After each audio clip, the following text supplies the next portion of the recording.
کہ کی محمد سے وفا تو نے تو ہم تیرے کی محمد سے وفا تو نے تو ہم تیرے ہیں، یہ جہاں چیز ہے کیا لوح و قلم تیرے ہیں۔ اس جنگ میں جب فتح عظیم حاصل ہو گئی تو صحابہ کرام سے میرے آقا نے مشورہ کیا کہ جنگی قیدیوں کا کیا کیا جائے۔ صحابہ کرام نے مختلف مشورے دیے، اس میں ایک مشورہ یہ بھی تھا کہ یا رسول اللہ، اس میں جو لوگ اہل ہیں، جو مالدار ہیں، صاحب ثروت ہیں، وہ اپنا فدیہ دے کر اپنے آپ کو چھڑا لیں۔ جس کے پاس پیسے تھے انہوں نے فدیہ دیا، چھڑا لیا اپنے آپ کو۔ مگر کچھ لوگ ایسے بھی تھے کہ جن کے پاس پیسے نہیں تھے،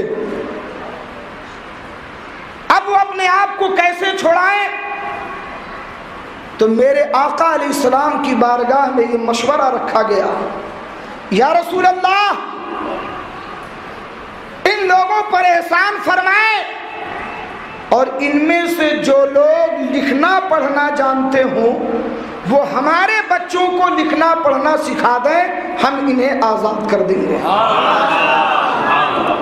ٹھیک ہے، مگر نکتے کی بات یہ ہے، توجہ کی بات یہ ہے کہ یہ جو لوگ قیدی تھے مکے سے آئے تھے، ارے بولو بھائی، مکے کے کفار و مشرکین تھے، ان کے پاس قرآن کا علم تھا یا حدیث کا؟ ارے بولو یار، کچھ نہیں تھا۔ ان کے پاس قرآن و حدیث کا علم تھا، تفسیر کا علم تھا، شریعت کا علم تھا؟ اگر کچھ تھا تو اس زمانے میں جو علم رائج تھا وہی علم تھا۔ ارے بولو تھا کہ نہیں تھا؟ مگر میرے آقا نے اس رائے کو پسند کیا اور فرمایا ٹھیک ہے، ان میں جو لوگ پڑھے لکھے ہیں، ایک ایک شخص ہمارے 10 بچوں کو لکھنا پڑھنا سکھا دے، ہم انہیں آزاد کر دیں۔ اس سے ثابت ہوا کہ اسلام عصری علوم کے خلاف نہیں ہے، بلکہ میں تو یہ کہتا ہوں مسلمانوں، ہمیں ہر میدان میں اچھے افراد کی ضرورت ہے۔ عالم بناؤ تو بہترین عالم بناؤ، حافظ بناؤ تو بہترین حافظ بناؤ، اچھے ڈاکٹر، اچھے انجینئر، اچھے پروفیسر، اچھے ماسٹر، ہر سطح پر، ہر کرسی پر، ہر جگہ اپنے افراد کو اس طرح بٹھا دو کہ سنتری سے لے کے منتری تک ہر جگہ تم نظر آؤ، پھر بھیک مانگنے کی ضرورت نہیں، پورا بھارت تمہارا ہوگا۔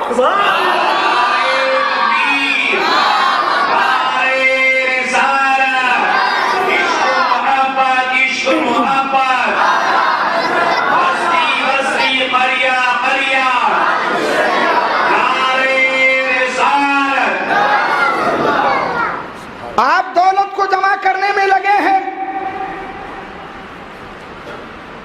ہم لوگوں کے پاس، ہم بھی مسجد کے امام ہیں، حضرت دعا کیجئے اس سال 2 گالا لیا ہے، دعا کر دیجئے 4 گالے ہو جائیں۔ اس سال فلاں جگہ ہم نے دکان خریدی، دعا کر دیجئے 2 دکان اور ہو جائے۔ میں نے پوچھا آپ کے کتنے بچے ہیں؟ بولے 4 بچے ہیں۔ میں نے کہا کتنے عالم کتنے حافظ؟ کہا حضرت عالم حافظ تو کچھ بھی نہیں۔ تو میں نے کہا کوئی ڈاکٹر ہے، کوئی پروفیسر ہے، کوئی ماسٹر ہے؟ عصری علوم میں بھی کوئی امتیازی شان ہے؟ کہا کوئی 8ویں پڑھ کے چھوڑ دیا، کوئی 10ویں پڑھ کے چھوڑ دیا۔ حضرت بچے پڑھتے ہی نہیں ہیں۔ مسلمانوں، تمہیں ایک بات سمجھنی ہوگی، ان گالوں کا، ان جائیدادوں کا، ان دکانوں کا لے کے کیا کرو گے؟ نظر اٹھا کے ذرا دیکھو، لوٹ لی جاتی ہیں دکانیں، جلا دیے جاتے ہیں گالے، پھونک دی جاتی ہے دولتیں۔ ان گالوں کو بیچ بیچ کر اپنے بچوں کو ڈاکٹر بناؤ، ان گالوں کو بیچ کے اچھا انجینئر بناؤ، اچھا پروفیسر بناؤ، اچھا